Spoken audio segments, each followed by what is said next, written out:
चलो अभी हम लोग शुरू करते हैं बात में वही क्वेश्चंस कर रहे आगे बढ़ाते हैं सेंटर ऑफ मास। तो centre of mass, find the centre of mass. तो इसके लिए मैं थोड़ा अलग सा कुछ डायग्राम बना रहा हूँ। मेरे पास बहुत सारे मल्टीपल रोड्स हैं और उनकी सबकी लेंथ तो एल है, लेकिन मास अलग अलग है। तो मैंने कहा तो एक पर्टिकुलर फैशन में मैं आपको अरेंज कर रहा हूँ। सभी की जो लेंथ है वो कैसी है, आपका एल है।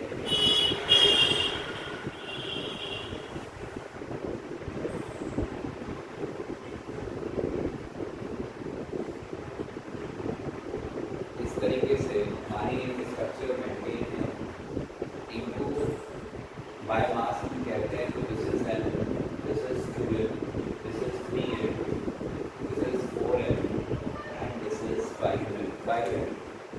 यहाँ पर हम लोगों को एंगल दिया हुआ है 37 डिग्री। तो हमें बताना है सेंटर ऑफ मास। हमें इसके लिए सेंटर ऑफ मास निकालना है। तो जितने कोऑर्डिनेट निकालने होते हैं तो हम क्या काम करते थे, m1 x1 x2 या y1 लेना होता है। तो फॉर्मूला लगाना तो हम कल सीख चुके हैं। थोड़ा सा कोऑर्डिनेट की प्रैक्टिस के जैसे फिर अगला क्वेश्चन कि हमें कोऑर्डिनेट की प्रैक्टिस कैसे करेंगे। यदि कोऑर्डिनेट लेने हो तो क्या हमें सही महीने में आते हैं लेने। तो दोबारा से कल वाली ही बात, जब हमारे पास 5 रोड्स थे, लेंथ 2n 3n 4n और आपका 5। इसके लिए हमें x कोऑर्डिनेट चाहिए और y कोऑर्डिनेट चाहिए। तो मैंने कहा हमारा जो ऑरिजिन पॉइंट हम ले लेते हैं वो यहाँ पर ले लेते हैं। यहाँ से हम लोग x कोऑर्डिनेट को लेते हैं। तो यदि मैं हमारा जो स्टेटमेंट लाने का स्टेटमेंट था वो क्या था, कोऑर्डिनेट निकालने के लिए y से कितना। तो सबकी लेंथ ऑफ द रॉड कैसी है, l है, ये भी l है, ये भी l है, ये भी l है। सभी की जो लेंथ है वो कैसा है, आपका l है। तो हमने कल वाली बात तो करी थी कि भाई जो यूनिफॉर्म रॉड है तो उसका जो सेंटर ऑफ मास होगा वो बिल्कुल सेंटर पे होगा। यूनिफॉर्म रॉड का जो मास होगा वो सेंटर पे होगा। तो अब यदि मुझे इसका निकालना हो, सेंटर ऑफ मास के लिए कोऑर्डिनेट निकालना हो, तो पहली वाली रोड की बात करते हैं m की। तो x कितना और y कितना, x और y2। x कितना होगा, y से कितना दूर, l y के लिए 0 और y कितना ऊपर। क्या मेरी बात समझ में आ गई है इस पर। मैंने कहा 2m के लिए बात करें तो आप मत बोलना, बोलो भाई बोलो। यदि हम लोगों को 2m के लिए बात करना है तो यहाँ से कितना दूर स्पर्श, कितना दूर यहाँ से x के लिए पाली बता सकती है। 12 के लिए कहाँ पे डिस्टेंस आ गई, l प्लस l, तो यहाँ आ गई। क्या हमारा सेंटर ऑफ मास इस रोड का यहाँ पर कहाँ पर है, तो कितना हुआ, तो कितना हुआ l प्लस l/2। कितना दूर, l प्लस l/2 हुआ। अब y कोऑर्डिनेट कितना, y कोऑर्डिनेट कितना, ये y कोऑर्डिनेट, इसके लिए y कोऑर्डिनेट कितना, x से कितना दूर, तो वो कितना हो जाएगा आपका 0 हो जाएगा। बस बिल्कुल छोटी छोटी सी बातें हम लोगों को ध्यान रखनी है। तो कितना दूर, तो x पे प्रेजेंट है, ऊपर तो हम जा ही नहीं रहे, तो 0। मैंने कहा तीसरे के लिए बात करते हैं। तो तीसरा x कंपोनेंट कितना दूर, इसका यहाँ पर आएगा, जब यहाँ पर इसका सेंटर ऑफ मास आएगा तो कितना दूर है, तो l प्लस है। कितना ऊपर है, l/। कुछ समझ में आ रहा है तुम्हारी। मैंने कहा चलो भाई चलो फोर्थ के लिए बता दो, फिर अब तुम्हें नहीं बोलना है। फोर्थ के लिए फोर्थ पे यहाँ पर आएगा रोड के बीच में, तो x कोऑर्डिनेट के लिए वैल्यू कितनी, बोलो रे दोनों लड़के लड़कियां नहीं बोल रही, जल्दी से बोलो फटाफट। कितना एक्स कोऑर्डिनेट के लिए क्या देखना है? बोलो वाई, वाई से ये कितनी दूर, कैसे, कहां से आया है भाई? तो वाई से कितना दूर का मतलब क्या है भाई? स्पर्श। अरे भाई पता है कौन सा है, कौन सा है? हाथ से चला के बताए ऐसे ऐसे। राम क्या कर रहे हो तुम लोग? वाई कौन सा है ये बता पहले मुझे। एक्स और वाई पता है कि नहीं पता? बोल। ये वाला जो है ये वाई है कि नहीं है? तो यहां से कितना दूर, कितना दूर? ये डिस्टेंस कितनी है? एल लिखिए साफ साफ आपको। तो कितना दूर? एल डिस्टेंस दूर। कुछ समझ में आ रहा है कि नहीं आ रहा है? अभी वाई के लिए क्या देखना है? वाई के लिए क्या देखना है? मुझे बोलो दोनों के दोनों। तो एक्स पता है तुम्हें कौन सा है? कौन सा है? ये वाला एक्स है। तो एक्स से कितना दूर, कितना दूर? पहले कहां देखना है? यहां देखना है। तो कितना दूर है ये एल दूर है, एल/2 है। अरे एल पूरी होगी या आधी होगी? क्या सोते रहते हो बैठ के? कितना हो गया? L/2 हो गया। अरे यार ये कुछ बात समझ में नहीं आ रही। तो नीचे एक्स माइनस आएगा, नीचे जा रहे हैं तो क्या आएगा आपका? माइनस आएगा। अभी मैंने कहा आपसे पाई वेब के लिए बताओ, पाई वेब के लिए कितना दो? यहाँ पे जो डिस्टेंस है, यहाँ पर इसका सेंटर ऑफ मास बीच में होता है। जब बीच में होता है तो ये वाली डिस्टेंस L/2 है। अब बोल 12 प्लस 30 एक्स की बात कर रहा है ना पहले? हाँ, तो 12 plus sign 37 L/2 sin 37 half हो जाएगा। सही है। मैंने कहा यहाँ से कितना दूर है? ये वाला जो कंपोनेंट आएगा यहाँ से यहाँ तक का जो कंपोनेंट आएगा ये L/2 sin 37 आएगा। ये वाला जो L/2 cos 37 आएगा। तो L/2 cos 37 कैसा लेना है? माइनस का लेना है। हमें कोऑर्डिनेट कैसे लेने हैं? बस कोऑर्डिनेट लेने आने चाहिए, सेंटर ऑफ मास निकल जाएगा, या पोजीशन लेनी आनी चाहिए तो हमारा सेंटर ऑफ मास निकल जाएगा। बहुत ज्यादा कुछ है नहीं।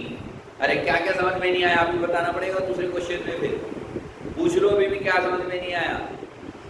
याद आया, समझ में आ रहा है क्यों, कहाँ पे L लेना है, कहाँ पे L/2 लेना है? बोलो भाई। अरे सही कि नहीं? छापो, मतलब फॉर्मूला लगाओगे आंसर आ जाएगा। फिलहाल कैलकुलेशन ना करते हुए जल्दी से छाप दो, आगे चलो।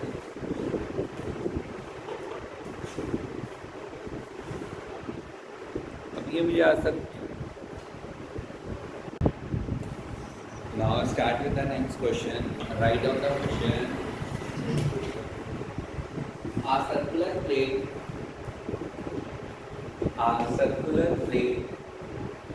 and a square plate, a circular plate and a square plate of same material and same thickness, of same material and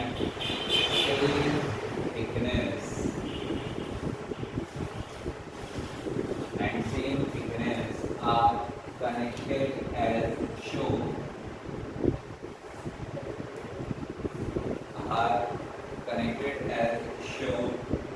Full stop. Side of the square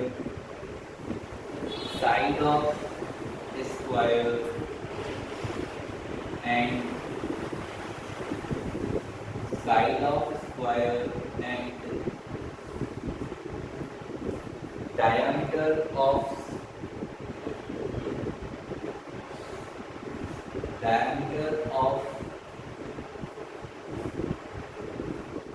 circular plate is same and equal to L and equal to L. Find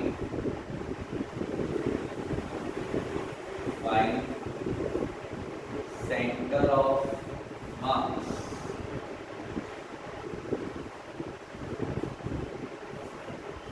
ये कोई diagram है, समझेंगे question को। मैंने कहा हमारे पास एक circular plate है, मैंने कहा एक स्क्वायर प्लेट है, दोनों की इसका डायमीटर और इसकी साइड जो है वो कैसी है, इक्वल है, एल है, इसकी थिकनेस सेम है, मटेरियल सेम है, तो इसका सेंटर ऑफ मास बताओ। सेंटर ऑफ मास निकालने के लिए हमें क्या निकालना होता है, कोऑर्डिनेट्स निकालने होते हैं। कोऑर्डिनेट निकालने होते हैं तो मेरे को क्या नजर आया, मेरे को क्या नजर आया भाई, स्पर्श। मेरे को नजर आया कि ये फिगर तो एक्स एक्सिस के अराउंड सिमेट्रिक है। यदि मैं इसे यहाँ से काटता, ऐसे काटता, तो जो दो आइडेंटिकल जो पार्ट्स बनेंगे वो दोनों कैसे होंगे, आइडेंटिकल होंगे। वो कैसे होंगे आपका, आइडेंटिकल होंगे। तो मैंने आपसे कहा figure is symmetric about x axis. तो हमें कौन सा कोऑर्डिनेट मिलेगा, तो so we get y coordinate of centre of mass हमें मिल जाएगा। सही है।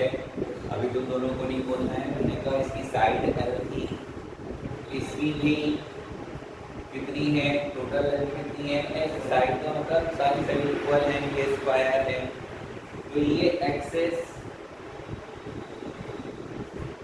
एक्स से कितना दूर है बताओ भाई दोनों के। एक्स से ये एक्सेस यहाँ से कितना दूर है, एल बाय, क्या बोलते रूपाली, बोल बेटा कितना दूर है यहाँ से, ये नहीं आ रहा समझ में बिल्कुल, बोलो बेटा यहाँ से कितना दूर, क्यों है ये समझ में आ रहा है कि नहीं आ रहा है। पूरी साइड एल है तो उसका आधे पे है तो आधा ही रहेगा ना। वाई कोऑर्डिनेट कितना हो गया, एल बाय 2 हो गया। वाई कोऑर्डिनेट कितना हो गया आपका, एल बाय 2 हो गया। मैंने कहा अब मुझे इसका एक्स कोऑर्डिनेट निकालना है। एक्स कोऑर्डिनेट के लिए हमारा जो फॉर्मूला होता है, देखो यदि सोचें तो इसका जो सेंटर आएगा वो यहाँ पे आएगा, इसका जो सेंटर आएगा वो यहाँ पर आएगा। तो हमें यदि फॉर्मूला लगाना हो m1 x1 plus m2 x2 upon m1 plus m2, तो x1 इसके लिए लगाएंगे, तो x1 यहाँ से कितना दूर, कितना दूर पे स्पर्श दिखा के छोड़ूंगा मैं, चिंता मत करो तो बिल्कुल। अरे यहाँ से कितना दूर देख लो है, अरे यहाँ से कितना दूर, एल बाय 2, यहाँ से यहाँ तक की दूरी कितनी है, मुझे समझ में नहीं आ रही वाली बात। यहाँ से यहाँ तक की एल है तो इसके आधे पे, अरे बोलो कितना दूर, एल बाय 2, सही है। अरे x2 कितना, ये कितनी दूर यहाँ से, अरे बोलो मत, ये यहाँ से कितनी दूर है, 3l बाय 2। अरे समझ में आ रहा है कुछ, चिंता मत कर। अभी अब ना बोलेगी तो अगला क्वेश्चन भी है, अभी फिर तो बोलना तो पड़ेगा ही पड़ेगा। समझ लिए बात को, नहीं समझ लिए बिल्कुल, तो समझ अभी समझ लियो, नहीं समझ में आया तो अगले क्वेश्चन में फिर पूछूंगा। वरना इसका कितनी दूरी है, l बाय 2, उसकी कितनी है, 3l बाय 2, सही है कि नहीं है। अबे दिक्कत नहीं है क्वेश्चन में, मास कितना लो, m1 है, क्या मास कितना लेंगे, क्योंकि ये सर्कुलर प्लेट और वो स्क्वायर प्लेट दोनों सेम है, मेटेरियल सेम, तो हमें निकालना पड़ेगा, कंसीडर करना पड़ेगा। मैंने कहा लेट डेंसिटी कितनी है, तो हमारे पास जो m1, इसे हम क्या कह देते हैं 1, इसे हम क्या कह देते हैं 2, तो m1 कितना हो जाएगा, वॉल्यूम इनटू डेंसिटी। और वॉल्यूम कितना होता है, area into thickness into density. तो अब इसकी थिकनेस, इसका एरिया कितना, प्लेट है तो पाई r स्क्वायर, l बाय 2 का स्क्वायर, टी। तो ये कितना आ गया भाई हमारे पास, pi L square T rho by rho. क्या आपको मेरी बात समझ में आ रही है? मैंने आपसे कहा M2 कितना है, ये पुराना क्वेश्चन है, कभी भी आ सकता है। यहाँ पे वही ए टी वॉल्यूम तो हमेशा एरिया इंटू लेंथ, हाइट या थिकनेस आप कह सकते हैं। तो ए यहाँ क्या हो जाएगा, L square T. Area of square क्या होता है, लेंथ इंटू ब्रेड्थ होता है। तो मैंने आपको कहा कि अब मैं अपना फॉर्मूला लगा सकता हूँ, x centre of mass equal to क्या हो जाएगा, m1 x1 plus m2 x2 upon m1 plus m2। तो m1 कितना है, अरे m1 कितना है, pi L square T rho by 4। और ये तो आप जान ही गए थे, ये l बाई 2। मैंने कहा आपसे ऐसे ही, प्लस इसका जो मास है वो कितना है, l square T rho into t l by 2 upon क्या हो जाएगा, pi L square T rho plus l square T rho. दोनों के मासेस को जोड़ दिया। अब थोड़ा सा मैथमेटिक्स कहाँ पर, यहाँ पर 4 में 4 आएगा। देखो हम क्या काम करते हैं, एल स्क्वायर टी रो इन सारों में से कॉमन है, ऊपर ये रहा एल स्क्वायर टी रो। इस बार तेरी बारी है, इसमें से एल स्क्वायर टी रो तो कॉमन चला गया, तो क्या बचा, देख के बता, देख के बता क्या बचा। तू इसमें से बता क्या देख के बचा, इसमें से क्या बचा, 1 प्लस 2 बता क्या बचा इसमें से, पाई अपॉन 4।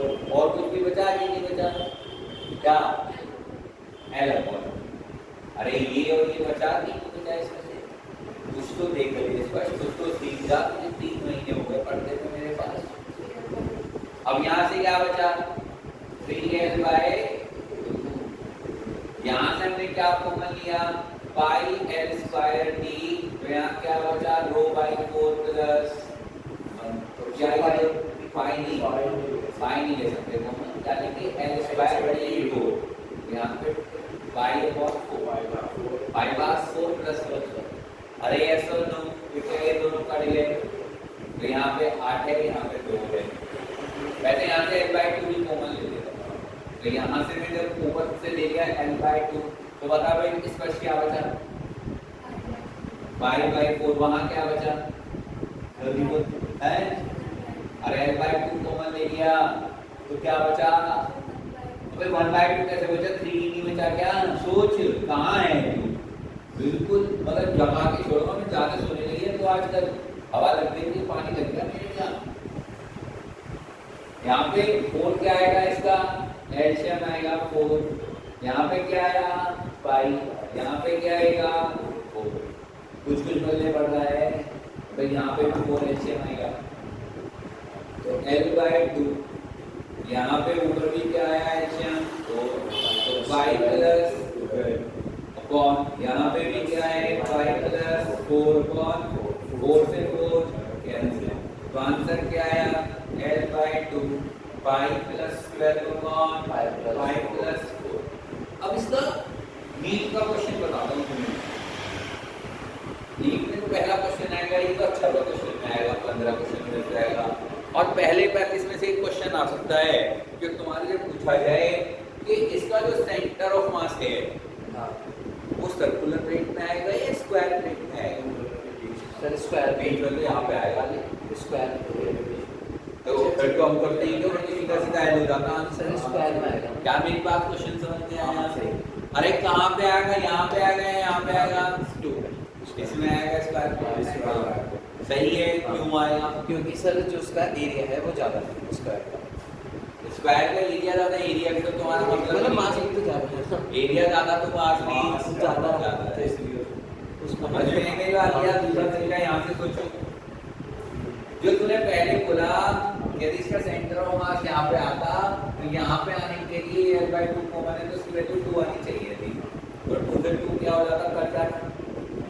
अब देखो 12 प्लस 3 जोड़ो, 12 प्लस 3 15 बोल दे तो फिर सो क्यों नहीं बोल क्यों नहीं ऐसा नहीं करोगे ना तो कुछ जानता है 4 प्लस 3 बोल, अरे बोल 4 प्लस 3 और 15/7 दो से कम या ज्यादा, अरे बोल, अरे बोलते बोल भाई इस पर ज्यादा, तो इसलिए ये जो आएगा कहाँ आएगा L से ज्यादा, L कहाँ से कहाँ तक की यहाँ से यहाँ तक, तो that will comes into the square root, कुछ पढ़ने पड़ रहा है, अरे बोलो यार छापो इनसे जल्दी से। चलो भाई आगे कंटिन्यू करेंगे हम लोग। मैंने आपको जो बताया, मैंने आपको क्या बताया कि अभी तक मैंने आपको सेंटर ऑफ मास में छोटे छोटे से क्वेश्चंस कर रहे हैं, तो जो बेसिक फॉर्मूला से रिलेटेड हैं, जब कभी भी दो बॉडीज हैं तो उनका सेंटर ऑफ मास निकालना है। यहाँ पर मैंने आपसे कहा कि जो जैसे रॉड हम लोगों ने यूज़ की, तो रोड का जो सेंटर ऑफ मास होता है इसमें आर भी निकलना था ना, एक्स और वाई निकलना, क्योंकि सेंटर ऑफ मास निकालना था ना, आर निकालेंगे ना, तो वो डिपेंड करता है ऑप्शन। यदि आर निकालोगे तो पाइथागोरस लगा, हाँ टिपिकल हो जाएगा, इसलिए मैंने यहाँ नहीं बताया। तो अभी मैंने आपसे क्या बोला, या तो वो सिर्फ नोटेशन आपको कोऑर्डिनेट निकालने आते हैं इसलिए सिखाया, वरना बच्चों को कोऑर्डिनेट निकालने नहीं आते वो पता है, वो कर मैंने सिखाने पड़ते हैं, सही चलाना पड़ता है। अभी मैंने आपसे क्या बोला कि हमने जब रोड के लिए सेंटर ऑफ मास यूज़ किया तो हमने उसके लिए L/2 लिखा, क्यों लिया तो उसका एक पर्टिकुलर वे भी है निकालने। यहीं से कैलकुलस में एक इम्पॉर्टेंट चीज़ सीखनी है, टेकिंग ऑफ एलिमेंट। तो जैसे हमारे पास रॉड थी, तो जो रॉड है, रॉड का हमें क्या निकालना है, आपका सेंटर ऑफ मास, चाहे ऐसे रखो चाहे आप हॉरिजॉन्टल रखो, तो find the centre of mass of the rod. तो आप कैसे दोगे, इसका जो मास है वो यूनिफॉर्म मास है, इसकी जो लेंथ है वो L है। बिल्कुल नई चीज़ सीख रहे हो, हमारे लिए बहुत काम की है, हर जगह पे यूज़ करेंगे, 20 से 50 बार कम से कम नहीं करूँगा, बार। मैंने कहा इस रोड का मास है लेंथ L है और मुझे इसका centre of mass find out करना है। तो वॉट एवर अभी तक हमने क्या अपना, अरे भाई यूनिफॉर्म है L/2 ले लो, तो बीच में होगा ये सही, तो लेकिन निकालेंगे कैसे, सही क्वेश्चन समझ में आ गया मेरा। तो क्वेश्चन क्या है, फाइंड सेंटर ऑफ मास। जब हमें centre of mass find out करना होता है तो हम क्या काम करते हैं, ये एक छोटे सा एलिमेंट ले, हमने कहा कहीं पर भी एक छोटा सा पीस ऑफ जो है उसे हम सेलेक्ट कर लेते हैं अपनी मर्जी से, उसकी जो लेंथ है वो dx है, उसका जो मास होगा वो भी थोड़ा सा होगा, dm होगा। ये बिल्कुल तिनक सा है, ये बिल्कुल छोटा सा है, ये बिल्कुल तिनक सा है, ये बिल्कुल छोटा सा है। अब इसकी पर्टिकुलर किस जगह से निकालना है, एक ऑरिजिन फिक्स कर लेते हैं। मैंने कहा मान लो नीचे से निकालो, नीचे से निकाल लो, कोई दिक्कत तो नहीं, यहाँ से निकालो, ये क्या हो गई हमारी ऑरिजिन हो गई। तो इसकी जो ये वाली डिस्टेंस है, इसे मैं क्या मान लेता हूँ आपका x। मैंने एक छोटा सा एलिमेंट लिया, या तो dx लेंगे या x लेंगे, बायोसेवट्रो में dl लेते थे आप लोग, तो कहीं पे कुछ भी दे सकते हैं, dy दे सकते हैं, dA दे सकते हैं, लेकिन जो हम लेंगे उतनी ही डिस्टेंस पर हम उसे रिज्यूम कर लेंगे। तो यहाँ पे वो x डिस्टेंस है, मुझे नहीं पता कितनी डिस्टेंस पे होगा, तो अब हमें dx का मास भी निकालना आना चाहिए। तो dx का मास कितना, अब बोलो दोनों के दोनों, dx का मास कितना, क्या केस, dx का मास कितना, हमें दिया है m और l, तो मैं को एग्जांपल याद, l का मास, l का मास कितना है m, तो 1 का कितना होगा 1/l, तो dx का कितना होगा m/l into dx, क्या ये डीएम है, बहुत सारी बातें पूछने जा रहा हूँ उसमें से अगले हफ्ते में याद रखना इसे। डीएम कैसे निकालते हैं, छोटा मास कैसे निकालते हैं, डीएम निकालने का तरीका। अरे सही है स्पर्श, सही है। मैं कोई एग्जाम्पल पढ़ाता नहीं पढ़ाता। अब मुझे इस रोड के लिए सेंटर ऑफ मास निकालना है, मैं आर भी ले सकता हूँ, वाई भी ले सकता हूँ और एक्स भी ले सकता हूँ। तो मैंने कहा मैं आर भी ले सकता हूँ, मुझे तो रोड के लिए सेंटर ऑफ मास निकालना है। यहाँ तो मास वेरिएबल है, अब ऑब्जेक्ट नहीं है, अब मास तो डिस्ट्रीब्यूटेड है, लगातार मास है। अभी तक हम क्या बात कर रहे थे, मल्टीपल मास सिस्टम को हैंडल कर रहे थे।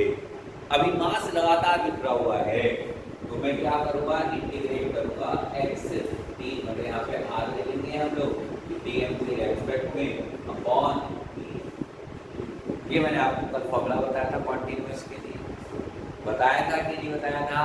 तो मैंने कहा भाई आर की जगह हमने क्या ले रखा है, एक्स, और डीएम मास लिख देते हैं। बहुत सिंपल सी बात, कुछ खास नहीं करना है। आर हमें क्या माना हुआ है, पोजीशन, तो हमने क्या माना हुआ है, एक्स माना हुआ है, और डीएम कितना है, m upon l into d x upon m upon l into d x. नीचे सिर्फ मास लिखना है, तो एम अपॉन एल क्या हो गया आपका, करिए ये तो कॉमन आ जाएंगे। जब कभी भी हम कैलकुलस यूज करते हैं तो क्या इंपॉर्टेंट बोलो, छोटी के साथ लिखा है, बाकी सब कुछ बेकार से बाहर भेज दो। जो बाहर भेज दोगे तो क्या होगा, कॉमन आके कट जाएगा। तो हमारे पास क्या बचा, तो भाई क्या हमें इंटीग्रेशन में कुछ याद है, क्यों भाई इस पर कुछ याद है हमें, क्या याद है भाई बता।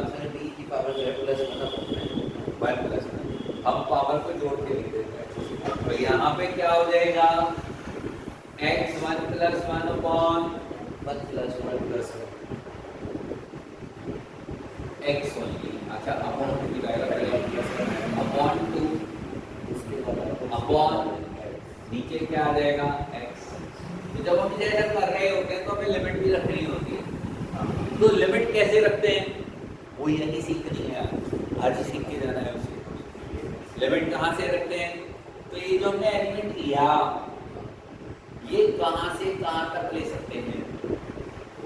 जो एलिमेंट हम सेलेक्ट करते हैं, अरे वो तो हम कहीं भी सेलेक्ट कर सकते थे ना, अपनी मर्जी थी, हमने तो लिया। इस पर कैसे मैं तो ऊपर लूंगी, तुम्हारी गई नहीं, मैं नीचे लूंगी।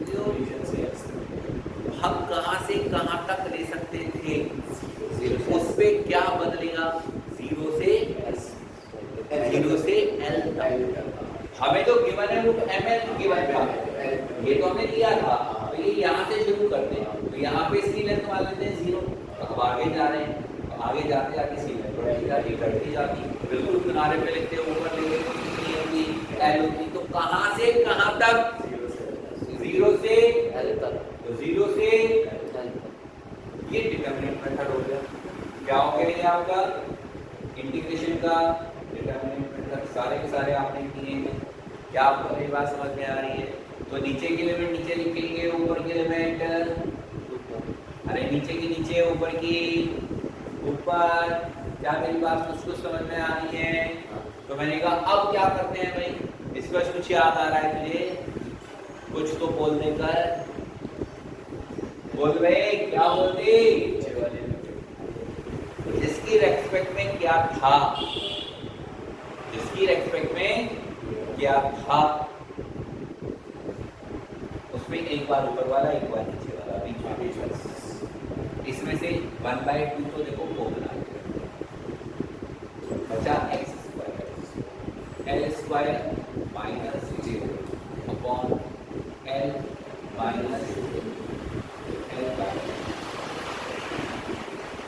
आंसर मिलेगा l। क्या आप लोगों को कुछ भी बातें समझ में आई है, बिल्कुल क्लियर है, ऐसी सीधे सीधे बिल्कुल क्लियर बताओ ना, धीरे मैथड सीखना है, मैथड ही सीख रहे हैं। बहुत सारे क्वेश्चन हैं ऐसे, बहुत सारे क्वेश्चन हैं जो ये सीख गए एलिमेंट लेना तो फटाफट होते चले जाएंगे। फिर मैग्नेटिक आपको इलेक्ट्रोस्टैटिक जो टर्म लगता है वो इसीलिए लगता है, वरना कुछ नहीं है उसमें। बस ये एलिमेंट लेना, सॉल्व करना इंटीग्रेशन के, वो 10 फॉर्मूले डिफरेंशिएशन इंटीग्रेशन के। अब तो मेरे मुझे भी याद नहीं रख सकते तो फिर तो नाले में टुक्की लगानी चाहिए कम से कम। सही कह रहा हूँ कि नहीं कह रहा मैं बिल्कुल? अभी मैंने क्या कहा, फाइंड सेंटर ऑफ मास। अभी मेरे पास ये एक रिंग, हाफ रिंग है, मेरे पास एक हाफ रिंग है और मुझे क्या निकालना है, इसका सेंटर ऑफ मास निकालना है। इसकी जो रेडियस हमें गिवन है वो आपका आर गिवन है, हमें इसकी रेडियस जो गिवन है वो आर गिवन है। नोटेशंस ले लेते हैं एक बार, फिक्स करके हम लोग फिक्स करके नोटेशंस लोगे तो क्या लोगे कि इसका जो मास है ना वो m है, मतलब फुल वेट का जो मास होता है ना वो m होता है।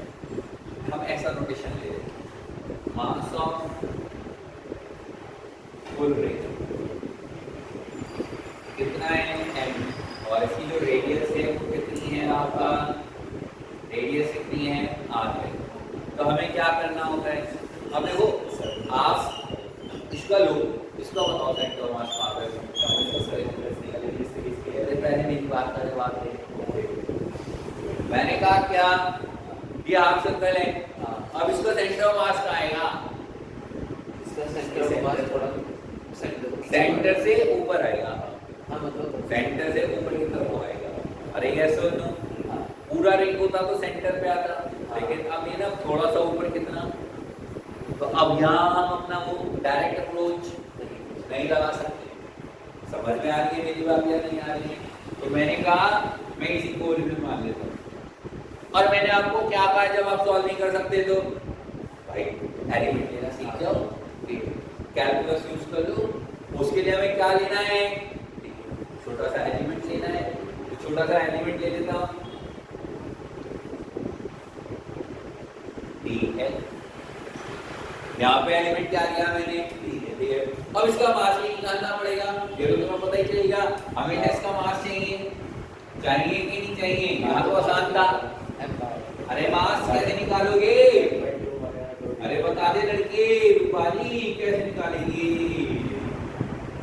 मास, कैसे निकालते हैं छोटे से एलिमेंट का, कौन से एग्जांपल से, मैंगो एग्जांपल से। अरे पूरे रिंग का मास कितना है, अरे पूरे रिंग का मास कितना है, m है। इसका मतलब क्या है, इसका मतलब क्या है, तार की लंबाई कितनी, पूरे रिंग में तार की लंबाई कितनी, 2 पाई आर। 2 पाई आर में 2 पाई आर 2 पाई आर लेंथ में मास कितना है, m। तो dx में कितना,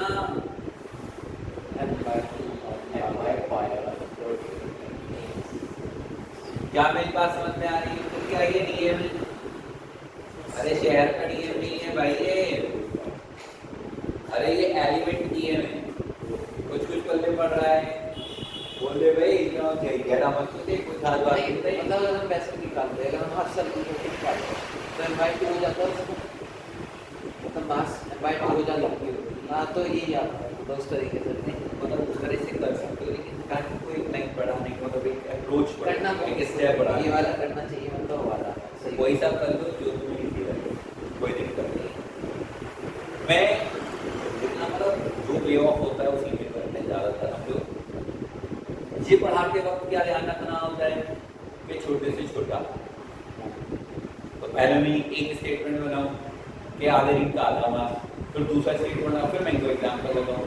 तो बेटर है कि मैं आधे का आधा छोड़ के सिर्फ मैं इनको एग्जाम्पल लगाऊँ। अरे बोलो रे आया कि नहीं आया, अरे फिर तो सेंटर ऑफ मास निकालना था, तुम्हें मास तो पता लग गया यार।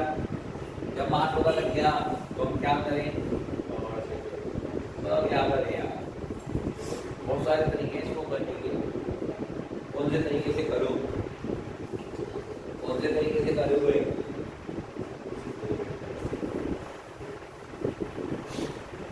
एक तरीका है कि मैं y कोऑर्डिनेट निकालूं, चलो y कोऑर्डिनेट ही निकालते हैं।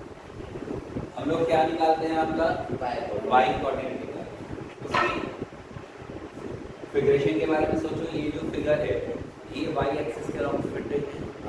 तो जब वाई के अराउंड सिमेट्रिक है तो मुझे एक्स मिल जाएगा, तो एक्स मिल जाएगा। तो जो वाई एक्सिस है, जो सिमेट्री वाली आई है, उसी पे होगा, उसी पे होगा। तो डिपेंड करता है ऑरिजिन पे। मैंने इसे ही ऑरिजिन माना है तो ये 0 हो गया, एक्स कोऑर्डिनेट 0 हो गया। मैं इसे ऑरिजिन मानूंगा तो वो कितना हो गया आपका, इसे ऑरिजिन मानूंगा तो कितना हो गया, r हो गया। क्या मेरी बात समझ में आई या नहीं? Figure is symmetric about, figure is symmetric about y axis. So we get XCM on y axis. जो axis आएगी symmetric axis को y axis की जगह पे on symmetric axis, तो हमें x अपने आप मिल जाएगा। हमें क्या मिल जाएगा आपका, x मिल जाएगा। मुझे y निकालना है। y का मतलब क्या है, कितना, y का मतलब क्या आएगा, कितना। मैंने कहा आपसे कि जब मैं इसे निकालूंगा तो मैंने कहा y सेंटर ऑफ मास जब मुझे निकालना है तो इंटीग्रेट किए रेडियन वीएन, मतलब मैंने क्या लिखा है यहाँ पे आपका x की जगह क्या लिखेंगे, y into d n upon integrate d n. क्या मेरी बात कुछ पहले पढ़ रही है? अभी हमें y एक्सिस का कोऑर्डिनेट निकालना है, x का हमने निकाल लिया।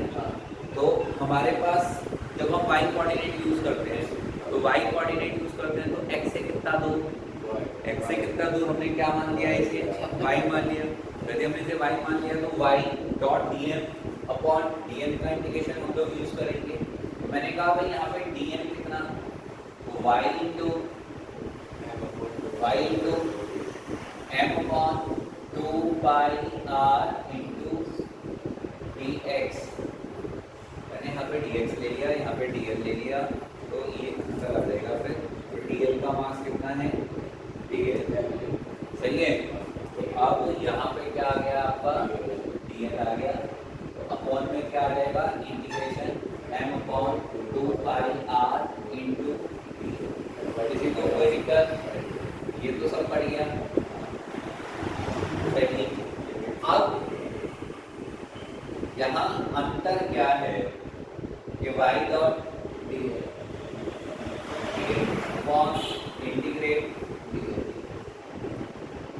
अंतर क्या है, ये जो y है ना, अलग अलग एलिमेंट दूंगा मैं तो बदल जाएगा, y बदल जाएगा और dl ऑन द लेफ्ट। तो इन दोनों का रिलेशन नहीं है अभी हमारे पास।